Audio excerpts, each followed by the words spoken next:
Good evening, chaps. Sorry, caught me on the hop there. I was just getting rid of another tab on the browser that was about to start making some noise. How the devil are you anyway? The sun is shining here in Redcar. It has been, it started off a little bit misty. Took the dog out for a walk this morning and around the nature reserve we've got up here. And in some of the kind of lower lying parts of that, it was quite misty, but dear me, it's got out really rather nice. Good drinking weather. Cheers, everyone.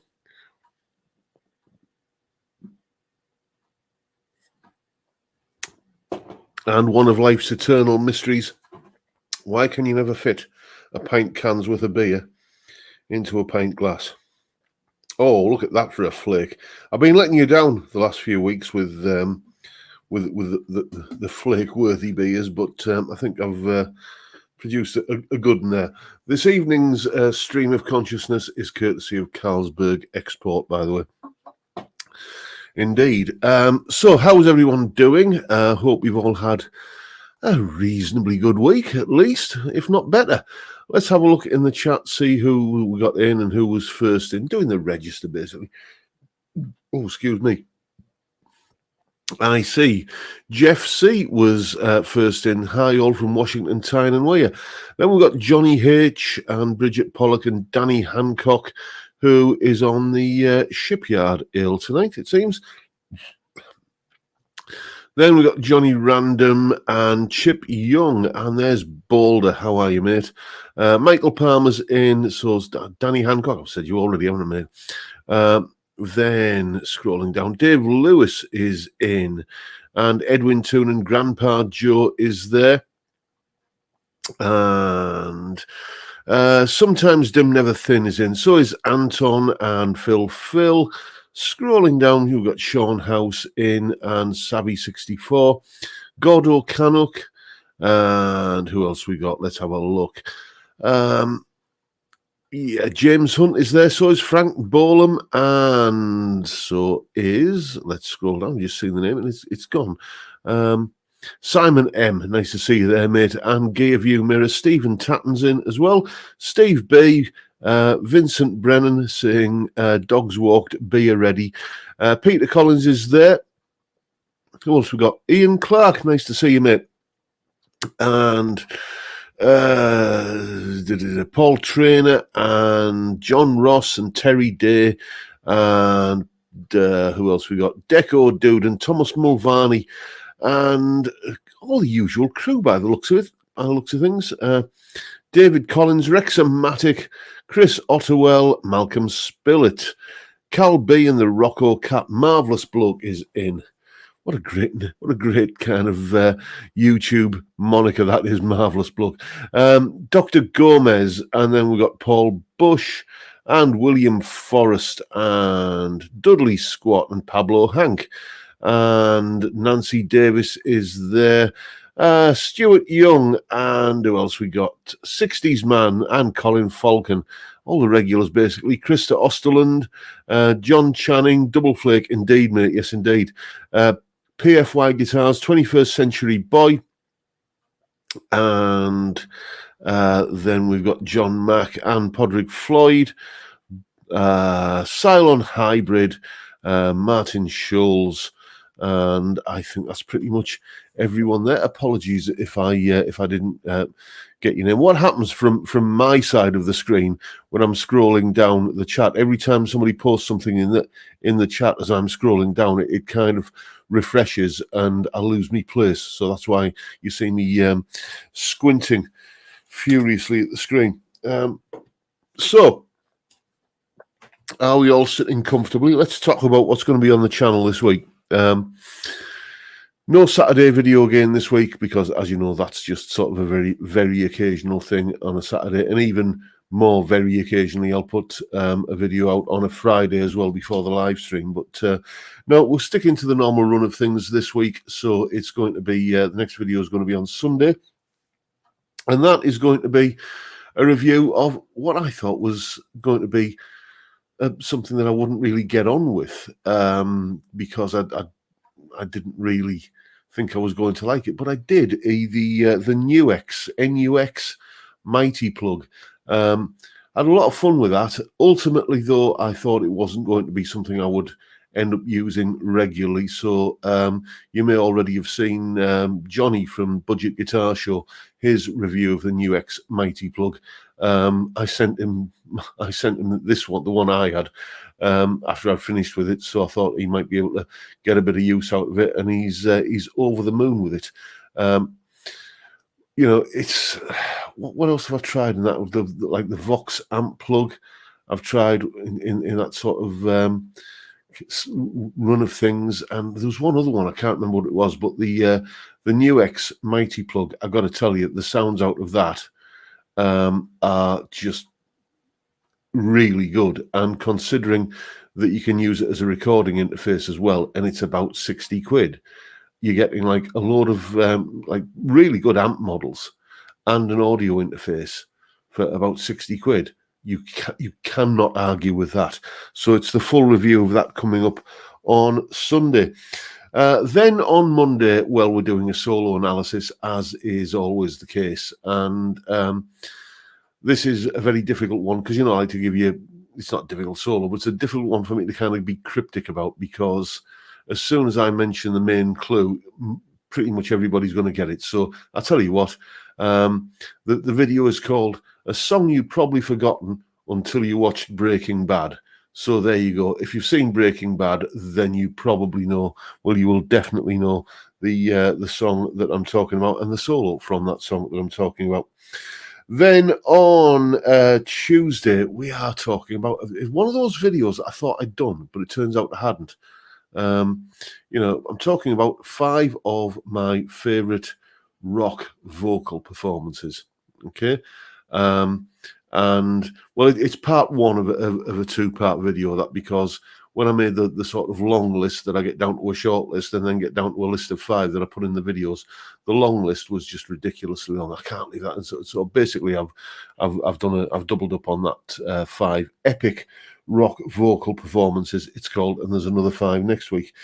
Then I must apologize when I was telling you at this time last week what was coming up in the Wednesday video. I gave you the wrong description. I told you the wrong video. So that's the one that's coming up this week. And if you can't remember what I told you was on like the Wednesday video last week, it was answering a viewer's question about what scales you can use in a blues and how they all kind of mesh together and interact, and what you can and what you can't do, and more importantly, why you can and can't do what you can do in a blues. Then on Thursday, a video that I've had a lot of people asking about, or a guitar I've had a lot of people asking about. This one on the wall behind me there. That let me go and grab it.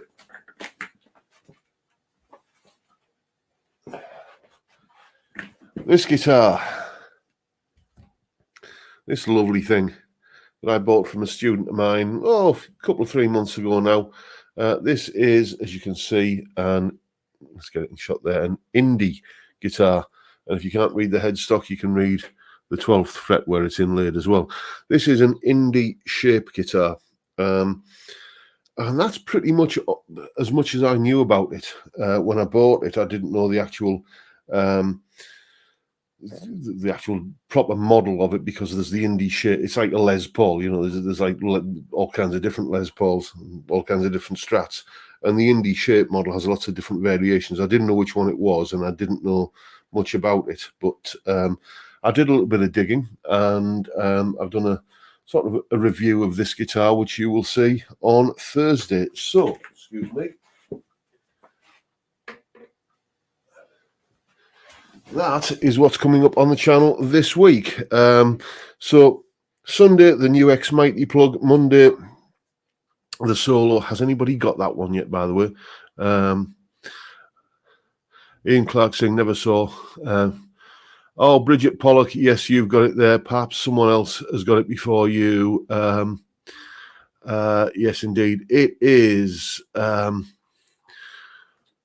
Baby Blue by Badfinger. And I've just noticed, actually, we've got 21st Century Boy in. And for those of you who've got long enough memories, 21st Century Boy is the artist formerly known as Ozymandias, I believe. Now Nice to see you back, Ozzy, mate. Nice to have you back in. And Mark Gowans, what are you saying, mate? That indie guitar has the Music Man 4.2 headstock. I thought Music Man had the copyright on that design. Maybe they give permission, or maybe they didn't.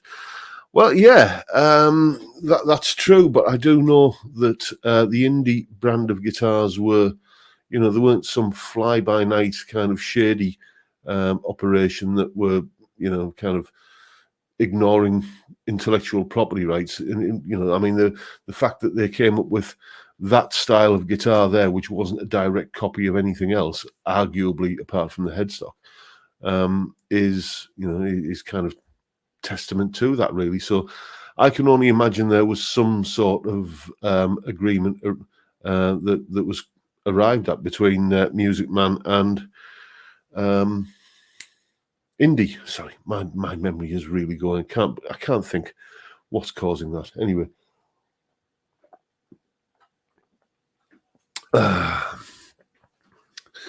let's have a look, see what we got going on in the chat.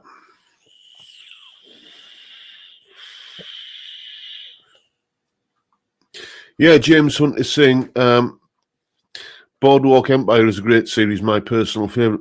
I watched the first series of that, and then I don't know.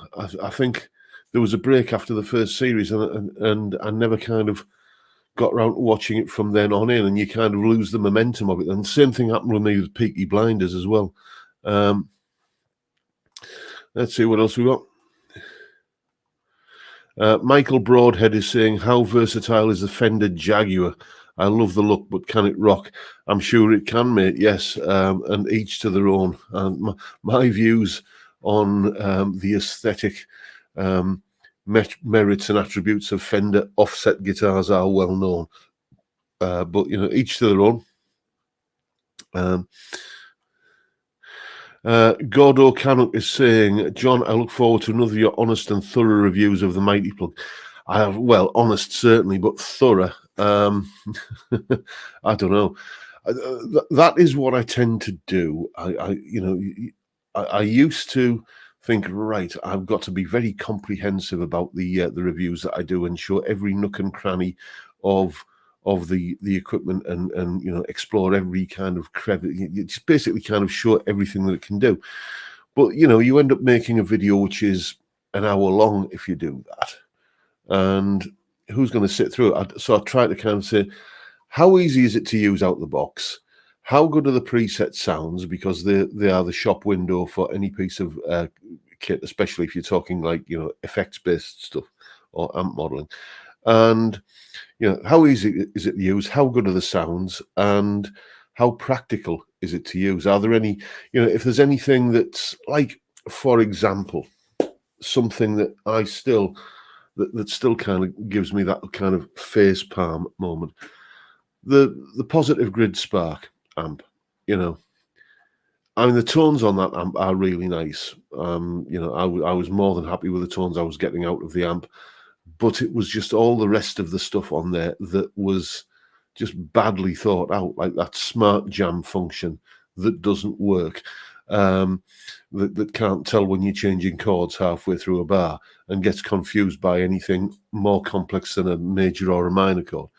You know, and the function where it'll tell you what chords are in a song, that doesn't work, you know, either, not properly anyway.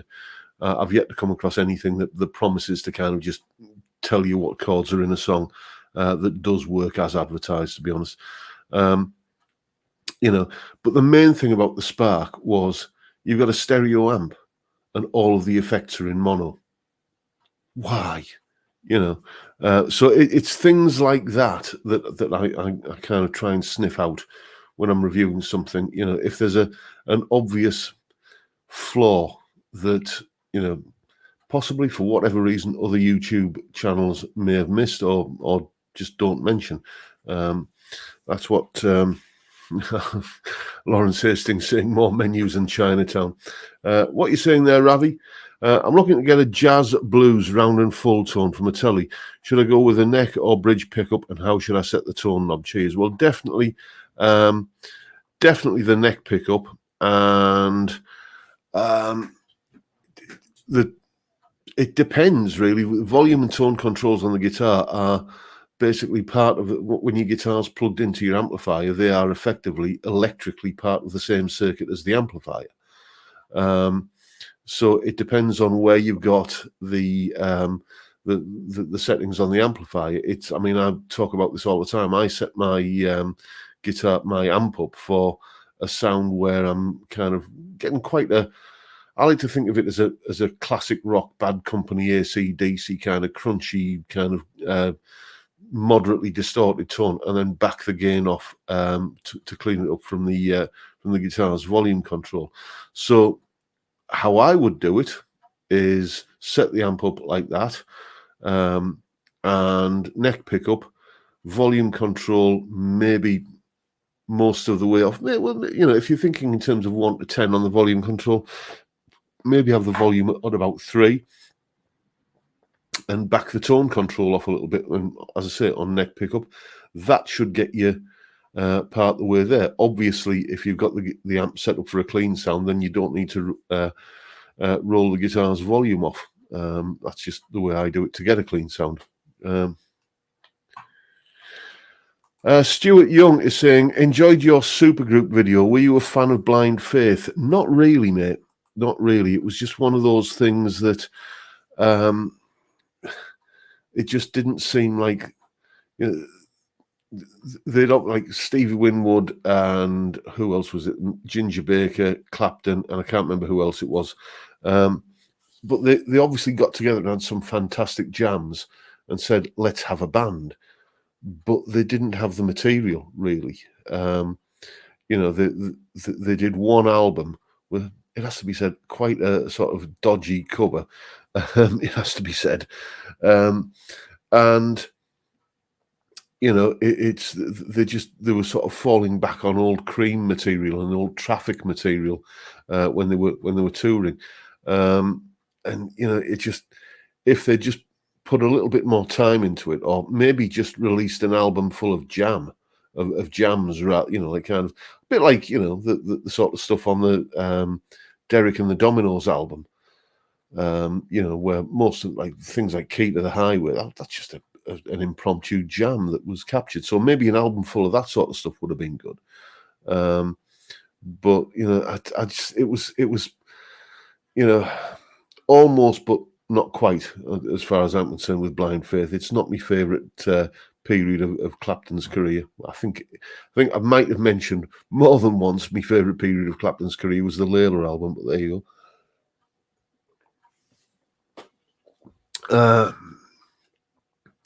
go. Dave Lewis is saying, any news on Parcel Farce? Yes. Not yet, mate. Not yet. For those who aren't in the know, Mr. Lewis there has very, very, very kindly sent me a guitar, and we're just waiting on Parcel Force to actually turn up with it. It should have been here, I think, yesterday, and it wasn't here today either.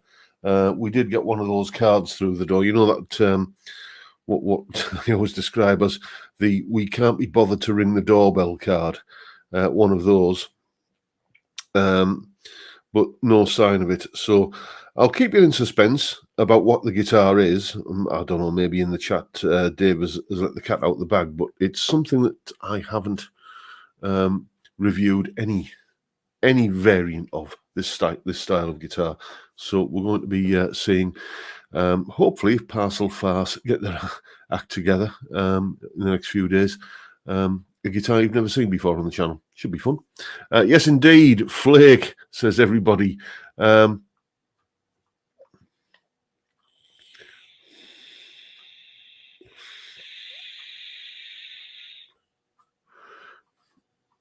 Robert Bald is saying, I thought the travelling Dingleberry sounded just like everything else Jeff Lynne outputs. That is one criticism that I think is pretty fair, actually. Jeff Lynne, the moment you hear the first bar of any track that Jeff Lynne has produced, you know it's a Jeff Lynne production. You know, you've got that kind of very dry sound with apparently he really doesn't like using reverb on anything. So it gives that sort of very kind of dry and tight sound, and quite compressed as well. You can tell it's a Jeff Lynne production regardless of the artist, and that is something that I don't really like. It's like there was a time when Mutt Lange, for example, made everybody sound like the Mutt Lange band. In at one point when he was producing both Def Leppard and Bryan Adams, you were hard pressed to tell the difference whether you were listening to a Bryan Adams track or a Def Leppard track. Interestingly, the only band he never made sound like that was AC/DC. They always sounded like AC/DC. But yeah, I do take that on board that Jeff Lynne's production does tend to kind of often overshadow whatever the music is, which I think is, it's curious, isn't it? Because that Jeff Lynne production style sounds nothing like those old ELO records, does it? It just doesn't sound, you think of the ELO sound as being big and huge and full, and it's not like what the kind of productions that Jeff Lynne puts out these days. Who knows? Who am I to tell?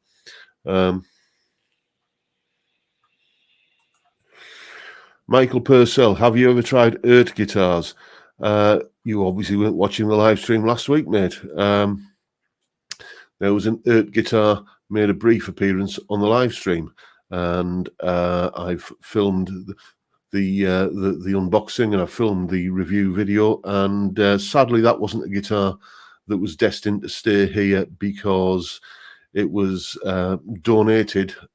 bought actually by a very, very generous chap from Hong Kong, who's a viewer of the channel, a chap called Dave in Hong Kong, who basically said, I want to buy you a guitar to review and then give to Zoe's place. So it has now gone to Zoe's place. But that may or may not be the last Earth guitar that you see on the channel. Those videos, by the way, will be coming up on, I think in, where are we? The 9th and the 13th of October.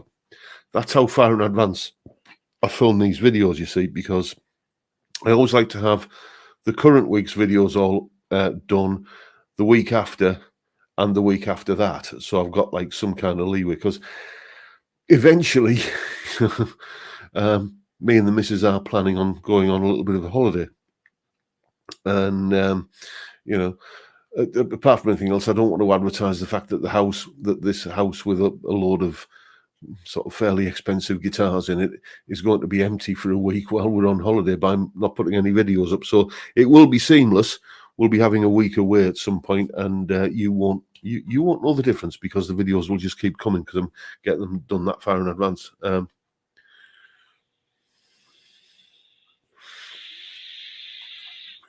Michael Broadhead is saying, have you always used the same string size? Do they make a difference? No. Back in the early 80s, I was using, I think, 8-gauge strings, and because it was around about, I started playing in 78, and when you start playing, you don't really know. You just you break a guitar string, you go to the shop and say, can I have a guitar string, please? You don't know anything about gauges or anything like that. But after a little while, you start getting to know about string gauges, and someone, can't remember who it was, probably somebody I used to hang out with in the music room at school on a lunchtime, said, oh, try these 8-gauge strings, that you can bend them really, really kind of really get really big string bends on them. So I started using 8-gauge strings, and then gradually went up to 9s, and then went I don't know, probably about 93 or 94, went from 9-gauge strings up to 10 to 46, and I've never looked back. In terms of a difference, the only difference that changing string gauge means to me is that I now very, very, very, very rarely snap a string. When I was playing on 8s and even 9s, I was snapping strings all the time, and now I just don't. it's maybe once every couple of years I'll snap a string, and that's it. And that's usually because I've been a bit of a spanner, and left a set of strings on too long when they're like well past their best before date. So that is the main difference I notice. There is another difference as well. People say that heavier gauge strings have a better tone. And I kind of agree with that, but not for the reasons that most people say. Okay. The conventional wisdom is that the heavier the gauge of string, the more the guitar resonates, and therefore the better the amplified sound. Whether or not that's the case, there's all kinds of videos on YouTube that will prove it one way, and then you'll watch another video that will prove it the other way. So let's not get into that. But what does happen, and this is undeniable, is that when the guitar is resonating and kind of vibrating because of the heavier string gauge, for me personally, it makes me play with a lot more force and a lot more grit, and I feel like the guitar is responding and it's alive with every note, and I'll dig in that little bit harder and just try and because it makes me play more enthusiastically, and that the way you play definitely does influence the tone. So in that way, yes, string gauges do make a difference. And I've settled on 10 gauge strings for everything: Fender scale length, Gibson scale length, whatever. I just use a set of 10 to 46s, and I'm not endorsed by this brand or anything, but I'm just recommending them because I like to try and kind of save them. Don't buy D'Addario or Ernie Ball or anything like that.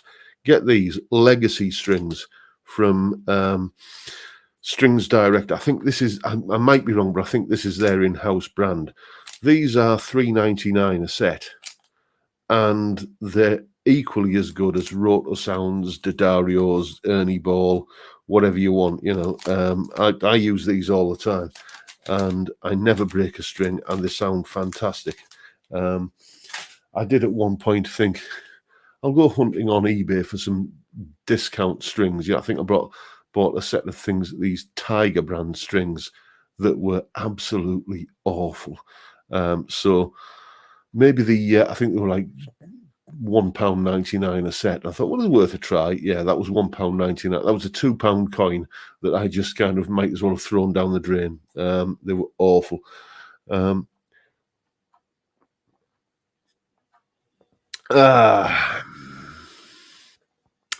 Let's have a look, see what else we got while I've been blethering.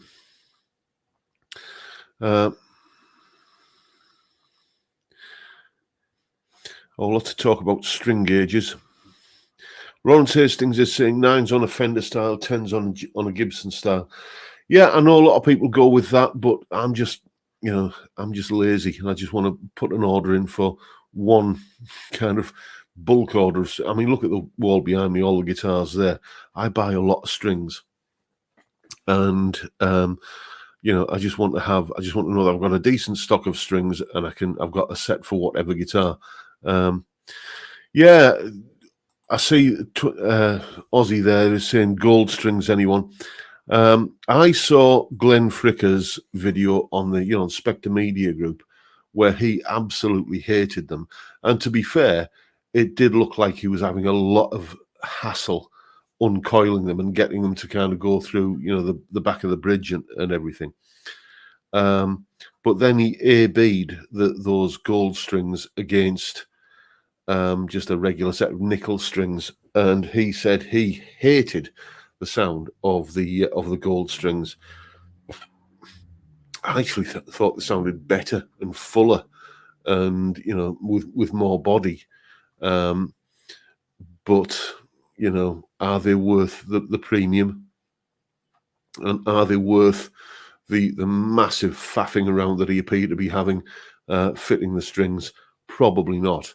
The only person I really know who I don't know him, obviously, but I know of him who uses those Optima gold strings is Brian May, and he's been using them for years. I remember back in the 80s, I seem to recall seeing him endorsing them in some full page advert in Guitarist magazine or Guitar Player or whatever it was. But then again, I suppose if you're Brian May, then you probably don't restring your own guitars, do you? So yeah, I'm not sure. I've never tried them, so I can't speak for myself. But in that Glenn Fricker video, I do think they sounded better, but they looked like they were a massive lot of hassle to fit. So there you go. Evening, Craig. I see what Craig's statement in. Podrick's saying Legacy's prices have gone up, but then all prices have gone up. They're good quality strings, man, a lot cheaper than most. Yeah, I hadn't noticed the price rise. I was quoting because I buy them in bulk. So, like when you buy like a bulk order, that kind of tends to bring the price down anyway. So I haven't checked the price of the individual sets. So, but as you say, mate, everything is going up because, unfortunately, everything that you buy, is manufactured by some process that requires fuel of some kind. And due to current world events, there is a bit of a fuel crisis. And, it's just the way of the world, really. Not a lot we can do about it. We're British. We can have a beer and we can moan about it. There you go.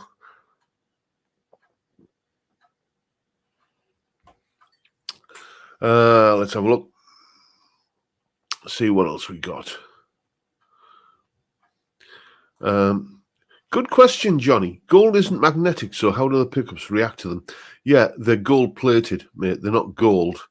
They're gold-plated. The other thing that kind of makes me question gold-plated strings is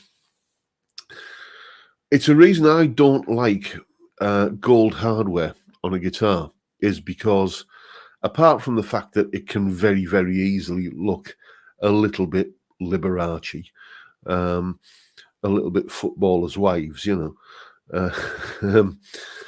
but it looks great on day one. But I had what was it? A vintage V100 Les Paul copy, one of the many Les Paul copies that I went through over the years. That was, 10 years or more ago. And that was the iced tea finish with gold hardware. And dear me, it looked the business. It really did. And I kept it for a few months and played it quite regularly, because it was a nice looking guitar. Sounded nice as well. But maybe my kind of body chemistry is such that it just destroys the gold plating, but it wears off, and when it wears off, it looks tarnished and knackered and ugly, and just it spoils it. It's like looking at somebody in a Savile Row suit with the knees kind of shot. It just doesn't look right.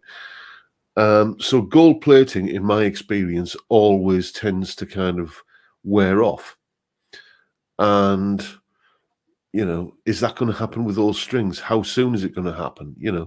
Maybe it might be something I should do a video on. I'm always on the lookout for stuff to do videos on it, so maybe we shall see. Oh, I see we've got Mr. Hoggett in, Stevie Hoggett, 10 to 52 for years. That's basically the top half of a set of 10s and the bottom half of a set of 11s, isn't it?